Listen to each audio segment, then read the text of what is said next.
ધ્યાનથી જો આ વૈજ્ઞાનિક દાદાને. આ દાદા છે એક પ્રક્રિયા કરી રહ્યા હતા. લેબોરેટરીમાં છે એ બેક્ટેરિયા ઉગાડતા હતા. પણ એક દિવસ છે એમને કંઈક બહાર જવાનું હતું. ઉતાવળમાં ધોયા વગરની ડીશમાં છે એને બેક્ટેરિયા ઉગાડી નાખ્યા અને નીકળી ગયા. એ તો દાદા ફરવા નીકળી ગયા અને બેક્ટેરિયા આમને મૂગવા. થોડાક દી પછી ત્યાં તો અંદર નકરી ફૂગ જામી ગઈ હતી. બેક્ટેરિયા બધા અડખે પડખેમાં ઉગ્યા, વૈશમાં ન ઉગ્યા. વૈશમાં નકરી ફૂગ.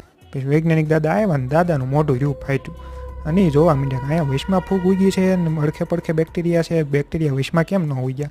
તો એને એવું ખબર પડી કે જ્યાં આ ફૂગ ઉગે છે ત્યાં આ બેક્ટેરિયા પાછા નથી આવતા. એટલે બેક્ટેરિયાને આઘા રાખવો હોય ને ત્યાં ફૂગ ઉગાડવી. તો દાદા એ બેક્ટેરિયાને દૂર રાખવા માટે ફૂગમાંથી દવા. હવે આ દવા જ્યાં ચોપડે ત્યાં પછી બેક્ટેરિયા ન આવે. તો જ્યાં બીજું વિશ્વયુદ્ધ હતું ને ત્યારે આ દવા બહુ કામમાં આવી. આ દવાનું નામ છે પેનિસિલિન અને એ ફૂગનું નામ હતું પેનિસિલિયમ. આ વૈજ્ઞાનિક દાદા એ દવા છે એ બધા સૈનિકોને, અને એ જ દવા માટે છે આ વૈજ્ઞાનિક દાદાને 1945માં નોબેલ પ્રાઇઝ મળ્યો.